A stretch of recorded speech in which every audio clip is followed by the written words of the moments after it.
வணக்கம். நான் உங்கள் டாக்டர் நவசக்தி சுந்தர்ஜி பேசுகிறேன். இந்த பதிவு செய்கிறேன்.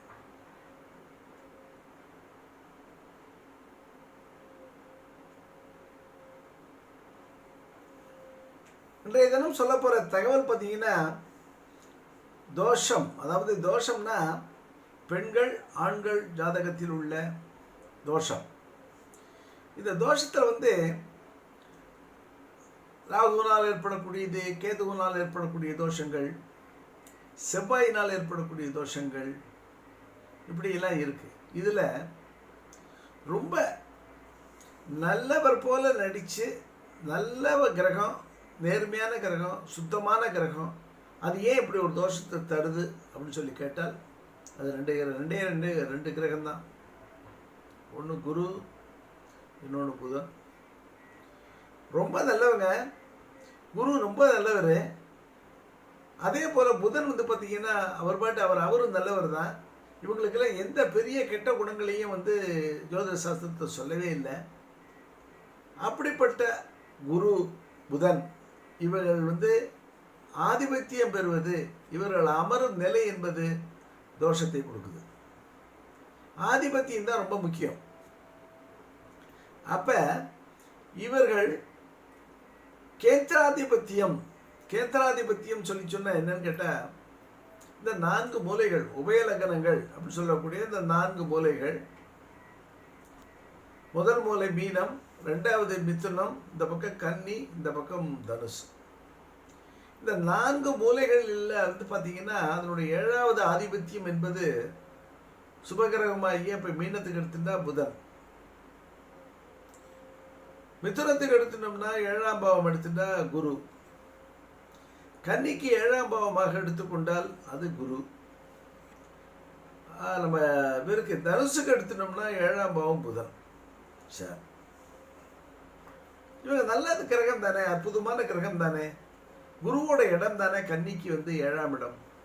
7ஆம் இடம் என்பதே கன்னிக்கு குரு பகவானுடைய இடம் தானே. அது காலபுருஷ தத்துவத்திற்கு 12ஆம் இடமாக இருந்தால் கூட 7ஆம் இடம் என்பது ரொம்ப அற்புதமான 7ஆம் பாவக அதிபதி என்பதே குரு தானே. அப்படிப்பட்ட குரு அங்கேயே உட்கார்ந்தாருன்னா அவருடைய பார்வை பலத்தில் அந்த லக்னத்தையே பார்க்குறாருல, கனி லக்னத்தையே பார்க்குறாருல. அப்போ இந்த லக்னத்துக்கு லக்னாதிபதி தோஷமே போய்டுறது. அடுத்தபடி தன்னுடைய 9ஆம் பார்வையாக 3ஆம் இடத்தை பார்க்கறதுனால நல்ல தைரியத்தை கொடுக்குறாரு, பயிற்சியில் வெற்றியை கொடுக்குறாரு.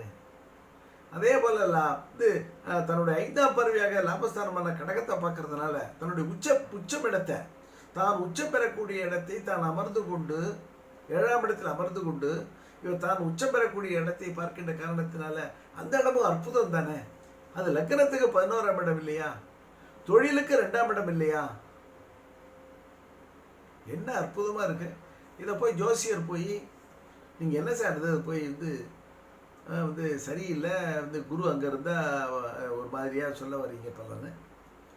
நிச்சயமாக உறுதியாக 7ஆம் பாவத்தில் இந்த குரு பகவான் அவருடைய இடமே இருந்தாலும் கன்னி லக்னமாக இருக்கும் பட்சத்தில் அவர் 7ஆம் பாவத்தில் அமர்ந்தால் நிச்சயமாக களத்திர தோஷத்தை கொடுத்தே தீர்வார். 100% 100% கொடுப்பார், தப்பிக்க முடியாது.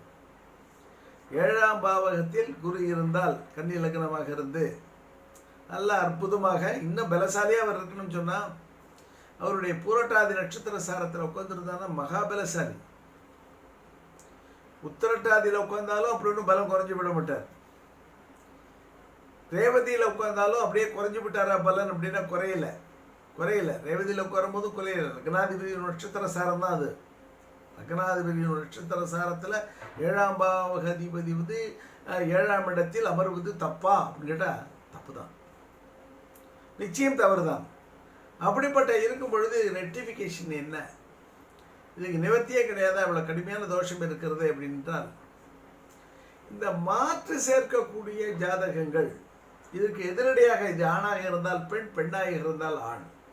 ஆண் ஜாதகத்தை சேர்க்கும் பொழுது, பெண் ஜாதகத்துக்கு ஆணை சேர்க்கும் பொழுது, ஆணுக்கு பெண்ணை சேர்க்கும் பொழுது, இதே போல உபயலக்கணங்கள் கொண்ட ஜாதகங்களில் தோஷம் பெற்ற 7ஆம் பாவத்தை தோஷம் பெற்ற ஜாதகமாக சேர்க்கும் பட்சத்தில் ஏழாம் பாவகத்தை தோஷம் அடையக்கூடிய நிலையிலே உள்ள ஜாதகத்தை சேர்க்கும் பொழுது தோஷத்துக்கு தோஷம் ஒன்றாக சேரும் பொழுது நெகட்டிவ் இன்ட்டு நெகட்டிவ் பாசிட்டிவ் அப்படின்ற நிலையை கொடுத்து இவர்களை நன்கு வாழ வைக்கும், ஒற்றுமையாக வாழ வைக்கும் என்பதில் எந்த விதமான சந்தேகமும் இல்லை என்று கூறி இந்த பதிவை, இந்த காணொளியை நிறைவு செய்கிறேன். நன்றி, வணக்கம்.